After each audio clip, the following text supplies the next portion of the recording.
we are joined by Johnny Morgillo. Johnny's the president of the Driver Development Program, which is a Region 1 Quarter Midget Alumni Association sponsored program made to subsidize startup costs for novice drivers or handlers interested in pursuing quarter midget racing. Johnny, we are grateful for your time to be on the show. How are you doing tonight? Good. How are you guys? Doing awesome. We appreciate your time. And to get things started with an interview, we normally ask, how did you catch the racing bug? What was your start in racing? So I just remember I was probably 6 years old, and my dad and one of his workers at the time, my dad owned a pool business, and one of his employees had a son that was about my age. And I remember one night we went down to Silver City and we checked it out, and we left with a race car. The rest is pretty much history. What is something that you do on the daily to help these young drivers become much better at what they're trying to do? So, I mean, you guys know about the program. I grew up racing quarter midgets, and it's just a really unique family sport, unlike no other. It's just something that really stands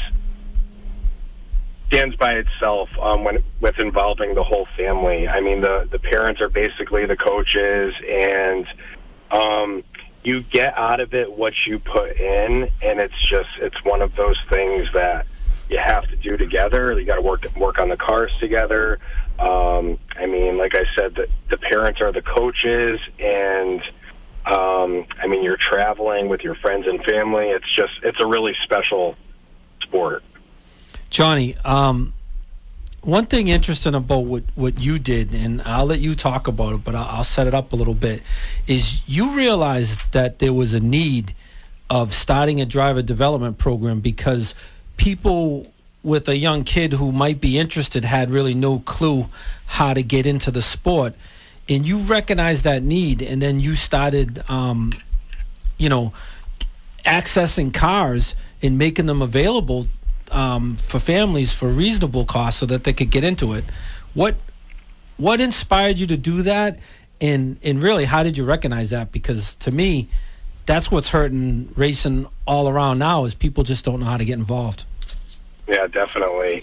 So, like, a lot of people, your average Joe would think of becoming a race car driver as kind of like saying, oh, I want to be the president of the United States. It's like one of those pipe dreams, especially when it comes to a young child. Like I said before, I was very fortunate to be able to race quarter midgets. Basically everything, all the life skills that I have now that have made me a successful entrepreneur were gained at the quarter midget track. So I got away from racing for a while, and I became an uncle, and I knew that I wanted to get back, revisit the sport someday with my niece and my nephew.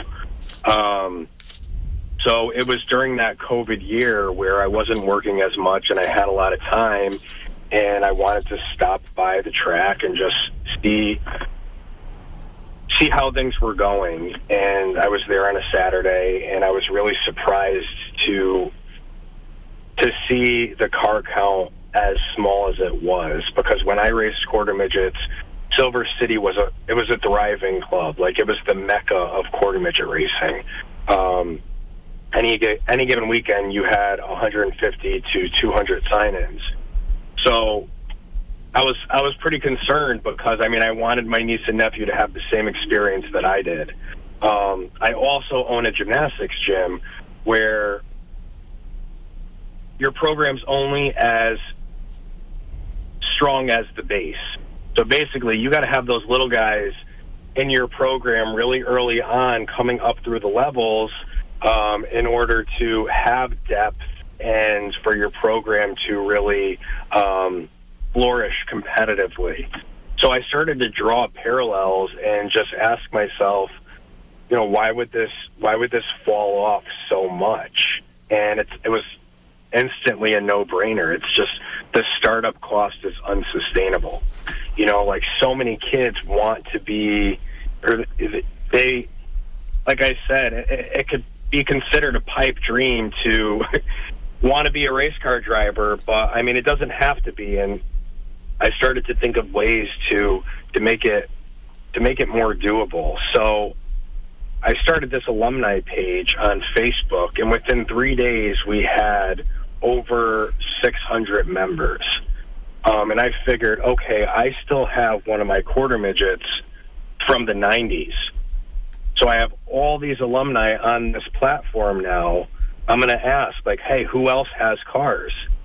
Because if I could accumulate enough of them and get them race ready, I'm going to give a bunch of kids the opportunity to race and really offset the startup cost to make it basically comparable to any recreational sport.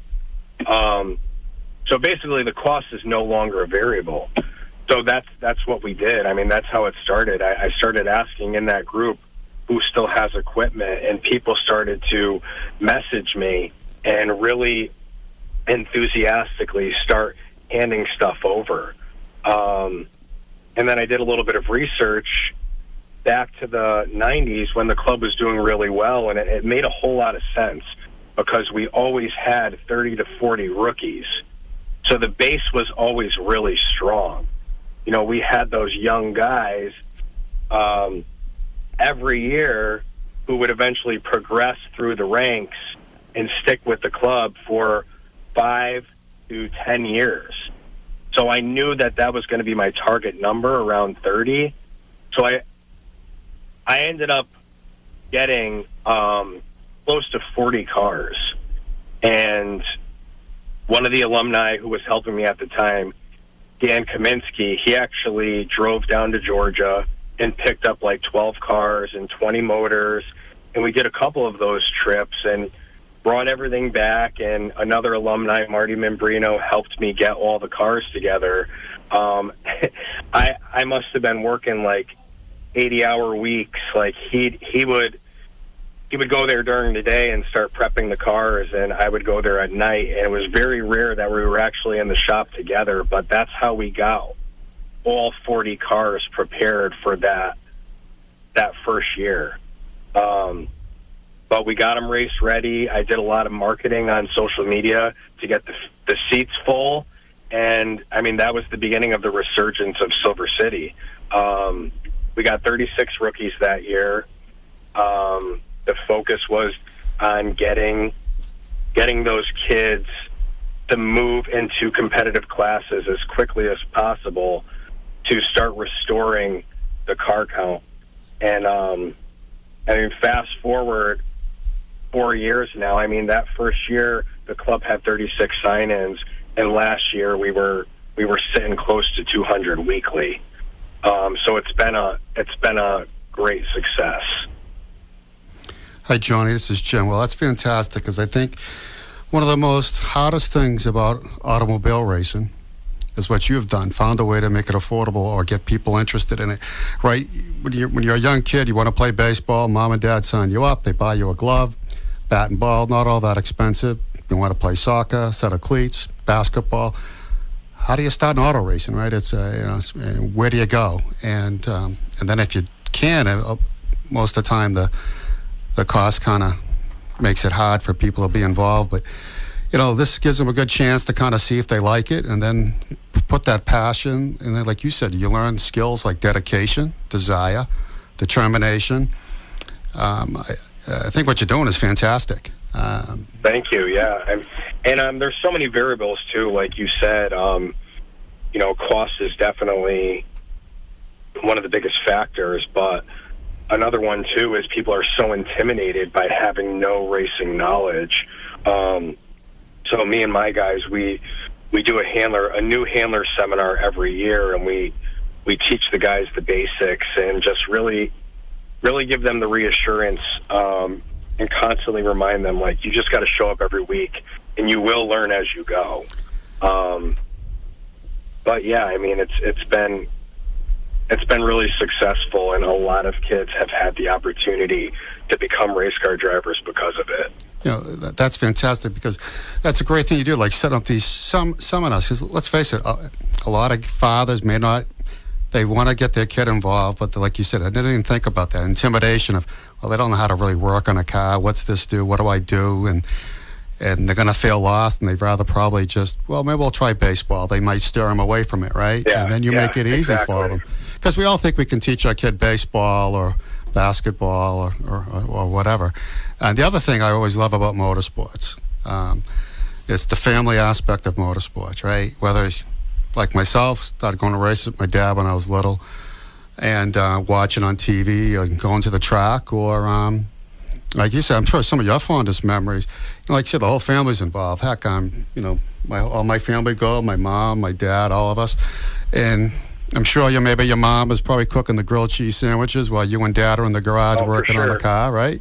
And the family's involved. And then half the fun to me, when you're probably looking back, is, maybe you were at the race that day. Yeah, you didn't finish all that well, but you had a lot of fun getting there. Maybe it was a diner you stopped at along the way that you kind of look back on. Remember that time we stopped? And you're right, racing just creates so many memories. And absolutely. And I don't think any other sport in my eyes where you really can have family involvement like that, where your dad can't go on the playing field with you in baseball and all that, but he can work on the car with you during the week, things like that. So and you guys have that conversation as you're driving and things like that, and just sharing that. And what's pretty special experience too is, when it comes to quarter midget racing anyways, it's the families that you meet that become families that make the sport really unique. Yep. You know what I mean? It's like you meet somebody. There's a couple of guys this year who I've only known for a couple of months, but I feel like I've known them my whole life. You know what I mean? It's just, I know exactly what you mean. I think basically what you're trying to say, one thing about racing, it ain't like baseball. You drop the kid off at the field for practice, whatever. You guys, you have to be driven there, right, by your dad. You're going to be there all day. So while the dads are hanging out while you're on the track, they start developing friendships, because the racing season can go on. It's more than a 6-week season in T-ball or soccer, where, you really don't know each other. You're just there. They're looking at their watch. It's getting late. They want to go home. When you're involved in a sport, I was involved in hockey with my son when he was younger, and that's a long season. And you develop friendships, because the kids can't drive themselves to the hockey rinks. They can't drop them off at the hockey rink. You're driven, 4 towns away. You're not going to go home. Right? You're not going to go run to the store while they're at baseball practice. So I think that's one of those things about racing. You have to have family involvement. And like you said, you make it easy for a father who maybe wants to be involved, but he's maybe just a little intimidated that he doesn't really have that knowledge about racing. He's never turned a wrench, and now he has to turn a wrench. Yeah, exactly. It's got to be a very satisfying feeling. I tell everybody when they're on the fence, because I've talked to so many people in the last 4 years, trying to get them to pull the trigger and basically take the leap. But it's just, you got to just get started, and if you show up week after week, you're gonna learn. You know what I mean? Yep. And it's just, there really is no other sport that draws in the whole family. Like I've been the rookie instructor, the novice instructor, whatever they call it, for the last 2 years, and one of the biggest points that I like to drive home with all of the parents. I coach gymnastics at an elite level. The reason I love racing so much is because it's a completely different side of the spectrum when it comes to parent expectations. Like in the gym, everything's on me. The success of these athletes, that's all on me. These kids make a commitment to my program for 10 years. The parents expect their kid to go off to college and hopefully get a scholarship. Sure. What I love about racing is mom and dad are the coach. You want to be successful. You want to have a great experience with your kid. you have to be invested. It's all about what you put in as a family. So, I mean, I love that they're complete opposites, and I love that this is what makes grassroots racing so unique. It's all about what you put in as a team and as a family. Well, you make a good point. You know, a good friend of mine has always said this. You know, we were very involved with the hockey travel teams, and my daughter in cheerleading or competition cheer. I know that commitment, like in gymnastics, is, you know, when people say, why do you spend all that money on your kids? Well, first of all, I enjoy being with my kids. It's a family thing. But second, like he always likes to say, kind of, you know, smirky, but he means it, is, well, you either spend money and be involved with your kids or spend it on lawyers and keep them out of trouble. So, right. So why not? You know, I mean, you know, it's like you said, the memories you have. I have those memories and have friendships from those years when my kids were young. And like yourself, you have the same thing, and you're developing. It's going to be a nice feeling. You're developing. You're creating that with your club now. So that's fantastic. Yeah, I mean, and come springtime. I mean, I know we have about 40 new rookies in the stable for this year, but by spring, we'll have gotten over 170 kids into this sport. Now, knowing full well what this sport did for me, I mean, that's pretty special. You know, it's special knowing that I'm giving these kids something to love, something to be passionate about, something to look forward to doing on the weekends, seeing their friends, spending time with their families, you know, chasing their goals, something to keep them out of trouble. Absolutely. You know, like, it feels really good knowing that you have that kind of impact on so many young lives. You know what I mean? And that's really the driving force behind this whole initiative, Johnny, is making a difference for these kids. Yeah, go ahead. Sorry, man. I didn't mean to cut you off. I was just going to ask, before we let you go, how can people learn more about your driver development program, and how can people join for upcoming seasons? So we're on social media. If you just look us up on Facebook, it's the R1QMAA Driver Development Program. Or people could reach out to me directly. Awesome. Well, we appreciate your time, Johnny. What you do for the motorsports community is not going unthanked. We appreciate all that you do, and we hope to hear from you down the road and see you at a racetrack soon. Thanks, guys. Appreciate you guys having me. Well, thank you so much. All right. Have a good night. You as well. You too.